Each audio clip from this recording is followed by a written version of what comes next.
მოგესალმებით. დღეს ბევრ საინტერესო სიახლეზე ვისაუბრებთ.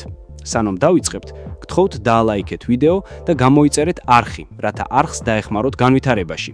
ავიდეთ 500 ლაიქზე. მადლობა.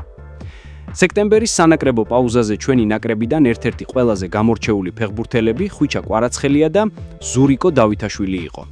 ეს ყველაფერი შეამჩნიეს ხვიჩა კვარაცხელიას PSG-ს ფანებმაც. სოციალურ ქსელში რამდენიმე მათგანი ზურიკოთი ძალიან დაინტერესდა.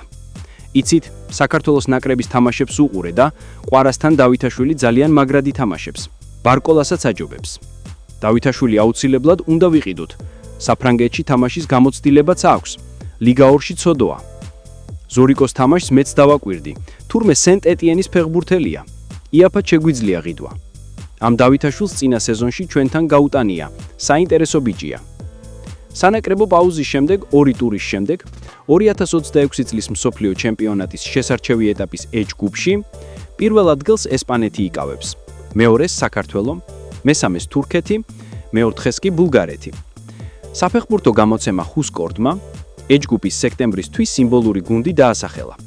საბედნიეროდ, ამ 11-ელში ჩვენი ორი მოთამაშე, ხვიჩა კვარაცხელია და ზურიკო დავითაშვილი მოხვდა. დანარჩენი 9 ფეხბურთელი კი ესპანეთიდანაა, რომელმაც თავისი ორივე მატჩი დომინანტურად მოიგო.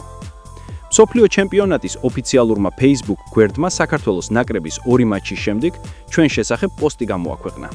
კერძოდ ეს პოსტი ხვიჩა კვარაცხელიას ეხება. შეგახსენებთ, რომ ხვიჩამ ბოლო 2 მატჩში 2 გოლი გაიტანა და თავი კარგი თამაშით გამოიჩინა. როგორც მოგეხსენებათ, გიორგი მიქაუტაძე ვილიარეალის ფეხბურთელია.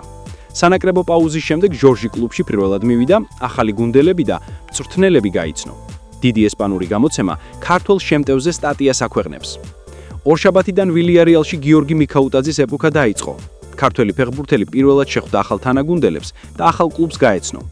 ვილიარეალის მიქაუტაძის ყველაზე ძვირადღირებული შენაძენია, მასში გადახდილი 31 მილიონი ევროთი. თავდამსხმელი ეროვნულ ნაკრებში 2 ოფიციალური მატჩისა და ბულგარეთთან გოლით დაუბრუნდა კლუბს. ის ახლა პირველად შეხვდა თავის ახალ თანაგუნდელებს, ახალ მწვრთნელს და ახალ გუნდს. ვილიარეალს დიდი ხანი არ უმქონია ასეთი მაღალი მოლოდინი ფეხბურთელის მოსვლასთან დაკავშირებით, რადგან ის ერთ-ერთი იმ ახალწვეთაგანია, რომელსაც კლუბის დინამიკის შეცვლა შეუძლია, წერს გამოცემა. როგორც მოგეხსენებათ, ოთარ კიტეიშვილმა სექტემბრის სანაკრებო პაუზა ტრამვის გამო გამოტოვა. ჯეუთიმის ინფორმაციით, ქართველი ნახევარმცველი მოედანს 2-3 კვირაში დაუბრუნდება. თუ ყველაფერი ისე წავიდა, როგორც გეგმაშია, კიტე 11 და 14 ოქტომბრის სანაკრებო მატჩებში დაგვეხმარება. ოთო ჩვენს გუნდ მართლაც აკლდა და ეს დანაკლისი თურქეთთან შეხვედრაში კარგად გამოჩნდა.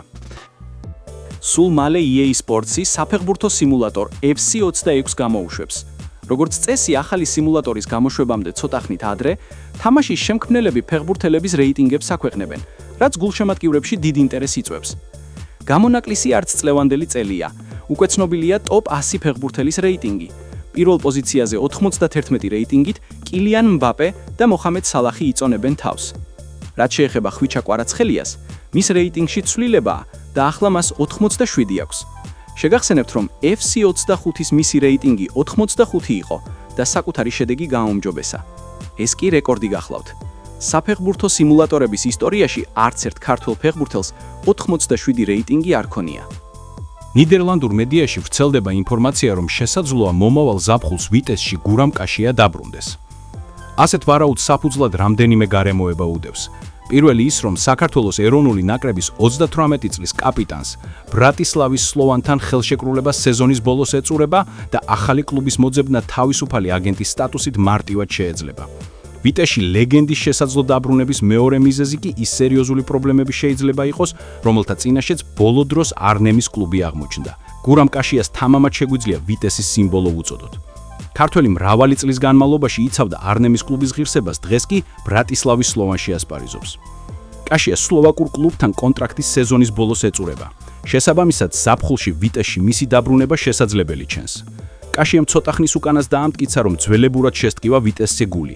ის შეძრა იმ ფაქტმა, რომ კლუბი რეალურად აღმოჩნდა გაქრობის წინაშე. არავის სურს, რომ ვიტესი გაქრეს. დაუშვებელია ასე უბრალოდ ერთი ხელის მოსმით აღიგავოს პირისგან მიწისა უძველესი კლუბი. აცხადებდა ის. თავისუფალი აგენტის სტატუსით გურამ კაშიას დამატების შემთხვევაში კლუბი დიდი გამოცდილების მქონე ფეხბურთელსაც მიიღებს და გულშემატკივრებსაც გაახარებს, წერს ნიდერლანდური მედია. დღეისთვის სულ ეს იყო. თუ მოგეწონათ ვიდეო, გთხოვთ დაალაიქეთ ვიდეო და გამოიწერეთ არხი, რათა არხს დაეხმაროთ განვითარებაში. ავიდეთ 500 ლაიქზე. მადლობა.